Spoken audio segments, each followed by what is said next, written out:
Hello दोस्तों, मैं आपका दोस्त एडवोकेट सरोज। दोस्तों, मैं आज बहुत ही क्रूशियल और इम्पोर्टेंट टॉपिक पे बात करना चाहता हूँ, जिसका नाम है police protection against the wife and others. That means police का प्रोटेक्शन वाइफ के अगेंस्ट में भी और अदर पर्सन से हम कैसे कोर्ट के थ्रू ले सकते हैं। रिसेंटली मैंने 3-4 दिन पहले, मतलब 19-20 ऑफ दिस मंथ सितंबर, इसमें मैंने हाईकोर्ट से मुझे रिलीफ मिला, और जो कि प्रोटेक्शन पिटीशन था वाइफ के अगेंस्ट में और अदर्स मेंबर के अगेंस्ट में। क्योंकि दोस्तों, ये जैसे कि आप जानते होंगे कि आप आर्टिकल 226 में सिविल रिट पिटीशन आप डालते हैं, और आर्टिकल 227 में आप क्रिमिनल रिट पिटीशन डालते हैं। ये मैंने क्रिमिनल रिट पिटीशन डाला था विद सेक्शन 528, जो कि हाईकोर्ट का इनहेरेंट पावर है, जिसमें मुझे पुलिस प्रोटेक्शन ग्रांट किया गया था। इसमें रीजन मैंने ये था कि पुलिस के द्वारा, जैसे आप आए दिन घटना सुनते हो कि वाइफ के थ्रू बहुत जगह घटना हो गई है कि हस्बैंड के साथ इस तरह का जो मारने की घटना सब आई है यूपी के कुछ एरिया में और अदर पार्ट ऑफ स्टेट में आई है, तो जिसके कारण ये बहुत ही क्रूशियल टॉपिक बन गया था। इसीलिए कुछ इस तरह के सिचुएशन सर्कमस्टांसेस चल रहे थे कुछ दिनों से। एक हस्बैंड था, अब वाइफ के कारण वो बहुत सफर कर रहा था। इवन वाइफ का कोलिजन कुछ लोगों से, अदर पर्सन से भी था, जिसके कारण भी उसको आए दिन धमकियां मिलती थी, थ्रेटनिंग मिलती थी, उसको बहुत तरह का फोर्स किया जाता था, एक्सटॉर्शन के पैसे मांगे जाते थे, इस तरह को उसको प्रॉब्लम होती थी। इसके लिए पुलिस में भी मैंने जो अपने पास जो बीएनएस कानून बनी हुई है कि अगर मान लो कोई पुलिस में कंप्लेन करते हो, आप पुलिस अगर नहीं सुनती है तो आप क्या करते हो, आपके लिए सेक्शन 173 क्लॉज 4 बना हुआ है, बीएनएसएस की बात कर रहा हूँ मैं, जिसके कारण आप सीनियर पुलिस ऑफिसर के पास कंप्लेन करते हो।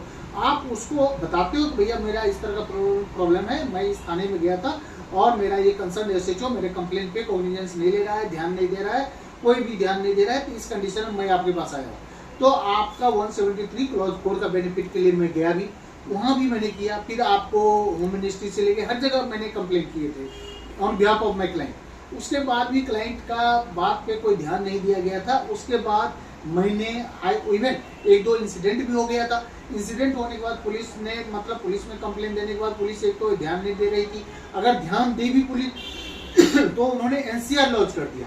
जबकि घटना हुई थी, कुछ उस पर अटैक भी हुआ था, कुछ उसको इंजरी भी पहुंची थी, उसके बाद भी पुलिस ने कोई संज्ञान नहीं लिया, कोई भी इन्वेस्टिगेशन नहीं किया। जो एक्यूज थे उसको बचाने के चक्कर में लगे हुए थे, और इवन जब एफआईआर करवाने की नौबत आई थी तो एफआईआर नहीं ले रहे थे, उन्होंने एनसीआर कर दिया, नॉन कॉग्निजेबल रिपोर्ट जो है होती है, उसकी अलग डायरी होती है, उसको नॉन कॉग्निजेबल मतलब नॉन सीरियस नेचर का ऑफेंस बना दिया। इसके बाद मैंने हाईकोर्ट में फाइल किया।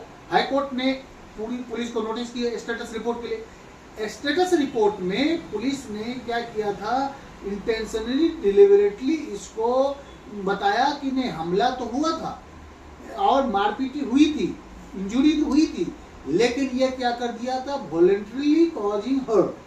वॉलंटरी कॉजिंग हर्ट आप जैसे आप पढ़ेंगे नया सेक्शन जो अभी नया कानून बन गई है बीएनएस में, भारतीय न्याय संहिता में, उसमें आया सेक्शन 115 क्लॉज 2। अब क्लॉज 2 में भी उन्होंने क्या किया, voluntary causing of article 115 clause 2 में फाइल करने का एनसीआर क्यों जरूरत पड़ी, क्योंकि वहां भी पुलिस अपना डिफेंस लेना चाह रहा था। किसका, आपका सडन एंड प्रोवोकेशन का जो एक्सेप्शन पार्ट, जब आप सेक्शन 122 पढ़ेंगे तो उसमें दिया हुआ है कि मतलब सेक्शन 115 क्लॉज 2 का एक्सेप्शन क्लॉज, मतलब क्या, वॉलंटरी कॉजिंग हर्ट और गिवियस हर्ट इन सडन और डीप प्रोवोकेशन, उसमें अगर हो जाता है तो उनका कहना था कि नहीं भैया मारपीटाई तो हुई थी, इस बात को मानने के लिए तैयार है, लेकिन ये क्यों हुई थी, विथ सडन प्रोवोकेशन, सडन और डीप प्रोवोकेशन मांगी, उन्होंने मतलब उसकाया, वो इस तरह का बात किया जिसके कारण सडन प्रोवोकेशन मार गया। भैया इस तरह की घटना बहुत दिनों से चलती आ रही थी, हर बार ऐसा बात नहीं है सडन और ग्रेव प्रोवोकेशन होता है। सडन प्रोवोकेशन के लिए एक सर्टेन इंग्रेडिएंट है, उस चीज को फॉलो करना पड़ेगा। मान लो आज मैंने किसी से झगड़ा किया, रात भर सोचते रह गया कि भैया मेरे को उसने क्यों ऐसा बोला, और जाके कल मैंने पीट दिया कि भैया मैंने सडन प्रोवोकेशन का मतलब होता है कि सडन मतलब आपको सोचने का टाइम ना मिले, इस तरह का कूलिंग होने का आपको टाइम ही नहीं मिले, एक रैंडम कुछ इस तरह का रिएक्शन आपका हो जो कि आपको अपने गुस्से पे कंट्रोल नहीं है, दैट मीन्स उसका सडन प्रोवोकेशन उसको माना जाएगा। मान लो बहुत सारे इसमें जजमेंट है, जैसे कुछ लोगों को मैंने एक मिलिट्री का भी जजमेंट था कि देखा कि भाई उसकी वाइफ किसी और के साथ कुछ फिजिकल रिलेशन बना रहे थे, उन्होंने देखा और उसके बाद आया, एक सोचते रहा, घर आया, घर से बंदूक लिया, जाके ठोक दिया। दैट मीन्स वो सडन प्रोवोकेशन नहीं हुआ, आपको टाइम मिल गया, आपकी कूलिंग होने का, आपको शांत होने का टाइम मिल गया। तो सडन प्रोवोकेशन का फॉर्मूला अलग है, उसका अलग है, ऑफेंस हो जाता है। इवन आप ये देखोगे कि सडन प्रोवोकेशन जो है, आप सेक्शन जैसे मैंने बोला 122 में आपको इसका बेनिफिट मिलता है। उसी तरह इवन मर्डर में भी, मर्डर का केस आप कल्पेबल मर्डर करते हो, मर्डर भी अगर आप सडन और रेप प्रोवोकेशन में कर देते हैं तो वो मर्डर नहीं होगा, वो क्या हो जाएगा, कल्पेबल होमिसाइड।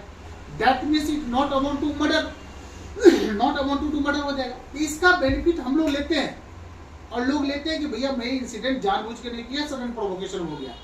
इसके बाद जब पुलिस को इस तरह का इंसिडेंट का आपको इन्होंने कोर्ट में रिपोर्ट फाइल किया, तो कोर्ट को ये पता चल गया कि ये इनका इंटेंशन क्या है। उस कंडीशन में जो सिचुएशन सर्कमस्टेंसेस थे, तो कोर्ट ने समझा, और जो हस्बैंड थे और उसके वाइफ के अगेंस्ट में उसको प्रोटेक्शन प्रोवाइड करवाया। और मैं ये वैसे टाइटल भी बता देता हूँ, सिगरूल तैरूल वर्सेस एनसीटी दिल्ली, उसमें मैं एडवोकेट था, और उस कंडीशन में उनको कोर्ट से रिलीफ मिली और उसको प्रोटेक्शन भी मिला गया। और पुलिस को डायरेक्शन दिया गया कि जब भी इनको इस तरह का सपोर्ट या कोई तरह का इस तरह का इंसिडेंट की संभावना रहे या कोई खबर आए, तो आप जाके इनका प्रॉपर ढंग से और उसको सेफ्टी, क्योंकि safety and security is purpose mandatory for the entire person, सभी पर्सन के लिए सेफ्टी और सिक्योरिटी भारतीय संविधान के नियम की फंडामेंटल राइट्स हैं।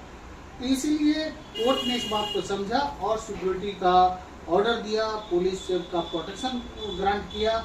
और इसीलिए मैं आपको ये बताना चाहता हूँ कि बहुत सारे इंसिडेंट आए दिन हो रहे हैं, जिसमें इस तरह का प्रोटेक्शन को आप पिटीशन लेके कोर्ट में रीजनेबल ग्राउंड और वैलिड ग्राउंड पे एक पुलिस प्रोटेक्शन ले सकते हैं और अपने लाइफ को सेफ और सेफ्टी कर सकते हैं। थैंक यू, जय हिंद, जय भारत।